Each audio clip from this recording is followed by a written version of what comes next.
जयशंकर प्रसाद उनकी कविता ले चल महा भुलावा देकर के विषय में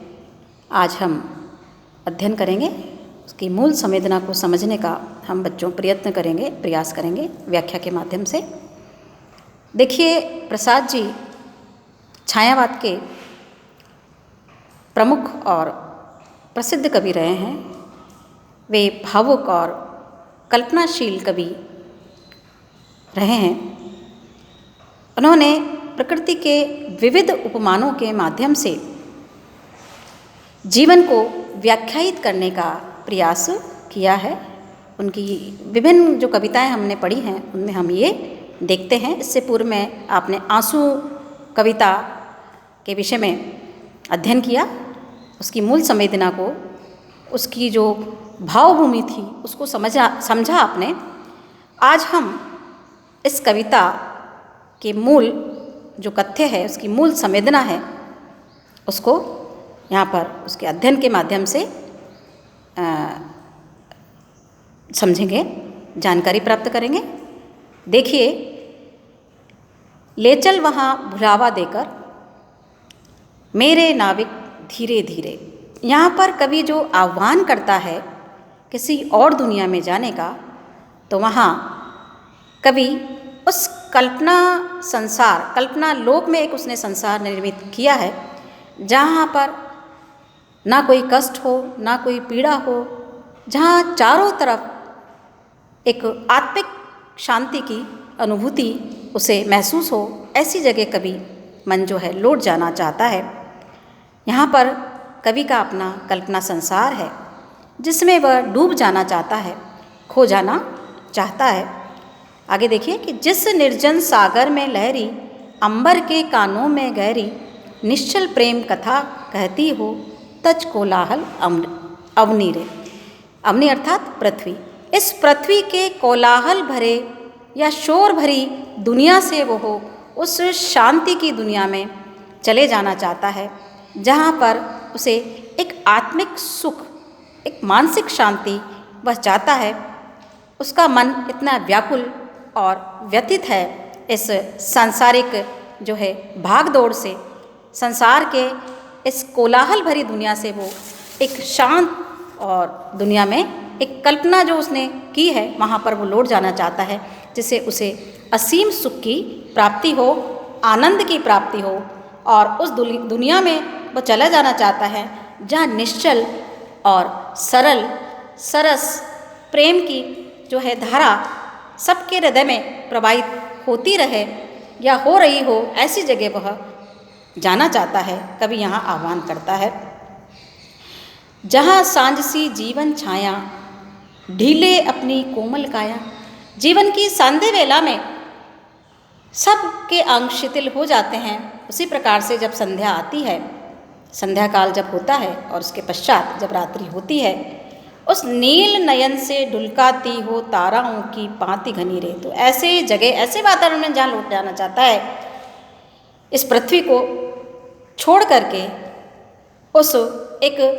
विशिष्ट दुनिया में वो लौट जाना चाहता है जहाँ पर नील नयन से, नीले नेत्रों से ढुलकाती हो ताराओं की पाती रे।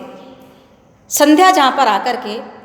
जब संध्या होती है तो नीलिमा आकाश में छा जाती है और उसके बाद जो ताराओं की टिमटिमाती जो पंक्तियाँ दिखाई देती है, और जब उसको मन अनुभूत करता है तो बड़ी शांति अनुभव वो करता है। संध्या के समय शांति, एकाकी वातावरण में, और जहाँ पर आसपास प्रकृति का सौंदर्य बिखरा पड़ा हो, ऐसी जगह वह कवि जो है मन शांति का अनुभव करना चाहता है और उस दुनिया में लौट जाना चाहता है जहाँ उसे एक असीम आनंद, एक आत्मिक शांति, एक तृप्ति का भाव उसे मिले। इस संपूर्ण जगत की जो विसंगतियाँ हैं, कोलाहल है, अव्यवस्था है, शोर है, या मन को व्यथित कर देने वाली जितनी भी उसकी वेदना है, उसकी पीड़ा है अंतर मन की, उन सब से वो भागना चाहता है। उन सबको छोड़ करके वो ऐसी दुनिया में जाना चाहता है जहाँ उसका मन शांत हो। उसकी मन की जो उलझनें हैं, मन के अंदर जो अंतर्द्वंद चल रहा है, मन में जो पीड़ा नित्य प्रति उसको मथ रही है, उन सब का शमन वो चाहता है, उन सबको वो शांत करना चाहता है। इसीलिए वो ऐसे लोक की कल्पना करता है कि जहाँ पर चारों तरफ शांत वातावरण हो, असीम आनंद की सृष्टि जहाँ पर चारों तरफ हो रही हो। इसीलिए वो इस संसार के जो नाविक के रूप में वो ईश्वर है, उससे वो प्रार्थना करता है, उसका वो आह्वान करता है कि हे नाविक, जो तू संसार सागर को चलाने वाला है, इस नैया को चलाने वाला है, तो ऐसी जगह पर मुझे इस नैया को खेता हुआ उस स्थान पर मुझे ले चल जहाँ पर चारों तरफ आनंद की वृष्टि होती हो। जिस गंभीर मधुर छाया में विश्व चित्रपट चल माया में, इस संसार की जो चलायमान माया है, माया मोह की जो नगरी है, जो चंचला है, जो मन में एक असंतुष्टि का भाव पैदा कर रही है, जो मन को एक अशांति और असंतोष का जो भाव पैदा कर रही है, उस सब दुनिया से, इस माया मोह के बंधन से, इस चक्र से, इन सब से मुक्त होकर कभी मन बहुत दूर चले जाना चाहता है। एक ऐसी दुनिया में, एक ऐसी कल्पना लोक में, ऐसे जादू लोक में चला जाना चाहता है जहाँ पर सर्वत्र उसको शांति प्राप्त हो, सुख प्राप्त हो, आनंद प्राप्त हो, जहाँ दूर दूर तक दुख का कहीं नामो निशान भी ना हो। और आगे देखिए कि विभुता विभूषी पड़े दिखाई, दुख सुख वाली सत्य बने रहे। और चारों तरफ जो संप्रभुता है, जो ईश्वर की सर्वव्यापकता है, केवल उसका ही एहसास, उसी की अनुभूति, उस अलौकिक ब्रह्म की जो है शक्ति का एहसास उसे हो। और विभूषी पड़े दिखाई, उस प्रभु, उस ब्रह्म का जो है उसकी शक्ति, एक पारलौकिक जो शक्ति है, एक आनंद की अनुभूति है, केवल उसकी शक्ति का एहसास हो, जहाँ पर कोई मन की पीड़ा ना रहे, कोई दुख ना रहे, कोई दर्द ना रहे। तो यहाँ पर एक कवि ने एक चिंतन और एक जीवन दर्शन जो है प्रस्तुत किया है कि जहाँ पर बहुत अधिक ज़्यादा व्याकुल है, अंतर्द्वंद है उसके मन में, और बहुत ज़्यादा मन में जो उथल पुथल मची हुई है, उन सब से वह दूर जाकर के कुछ क्षणों के लिए एक मानसिक शांति की अनुभूति वह चाहता है, जिससे कि उसका जो व्याकुल मन है, उसकी जो वेदना है भीतर की, उसके जो अंतर्द्वंद है, जो अंदर भीतर जो संघर्ष चल रहा है इस पृथ्वी के कोलाहल को लेकर के, वो शायद वहाँ जाने के बाद थम जाए, ऐसी वो कामना करता है। श्रम विश्राम क्षितिज बेला से, जहाँ सृजन करते मेला से। और ऐसी दुनिया, ऐसे संसार में, ऐसे लोक में वो कभी पहुँचना चाहता है जहाँ श्रम तो वो करे, वहाँ विश्राम भी हो। जिस प्रकार से क्षितिज में आकाश और धरती दोनों का जब मिलन होता है, उसी प्रकार से वहाँ श्रम भी हो, लेकिन श्रम के अंदर भी आनंद की अनुभूति हो, और वो आनंद उसके थके हुए मन को एक शांति प्रदान करे, उसके थके हुए मन को विश्राम प्रदान करे। भले वो श्रम करे, लेकिन उसके अंदर भी एक भीतर का जो उसका मन है आह्लादित हो, उसके मन की जो पीड़ा है, दुख है, वो समाप्त हो जाए। ऐसे श्रम में भी और ऐसे सृजन का जो सुख हो, मतलब वो बहुत कुछ करना चाहता है, लेकिन वहाँ पर दूर दूर तक मानसिक पीड़ा या दुख या चिंता, वेदना, ये भाव उसके दूर दूर तक उसको दिखाई नहीं देना चाहिए। ऐसे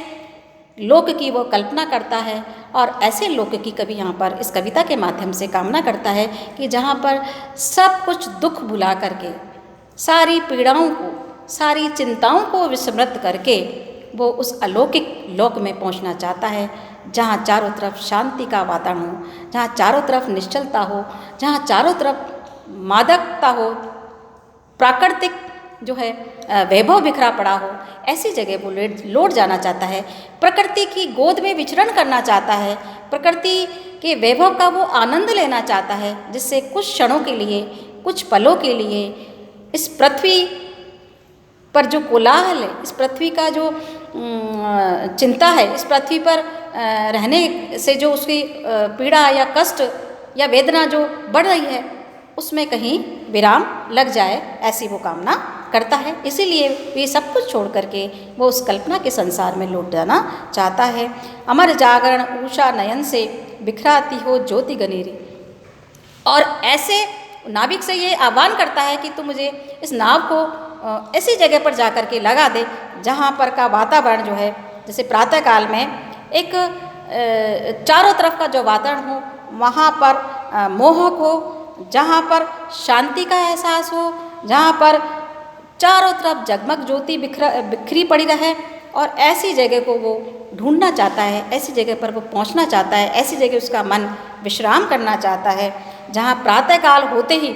चारों तरफ उसके अंधेरे मन का जो कोना है वो ज्योति किरणों से जो है प्रज्वलित हो जाए, उसके अंदर एक प्रकाश फैल जाए और सकारात्मकता का और सृजनात्मकता का,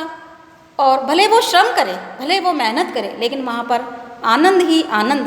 ऐसी जगह पर होना चाहिए, ऐसे स्थान पर जहाँ केवल दूर दूर तक चिंता का कोई नामो निशान ना हो। ऐसी जगह वह अपने नाविक, अपने जो खेवनहार है, उसका आह्वान इस कविता में कवि करता है, क्योंकि कवि की अपनी दुनिया है और कवि ने जो दुनिया की कल्पना की है जहाँ ये सारा कुछ जो है कष्ट है, पीड़ा है, सब कुछ दूर होंगे या दूर दूर तक नहीं दिखाई देंगे, वहाँ पर उस दुनिया में कवि लौट जाना चाहता है या वहाँ पहुँचना चाहता है। इस कविता के माध्यम से कहता है, ले चल वहाँ भुलावा देकर मेरे नाविक धीरे धीरे।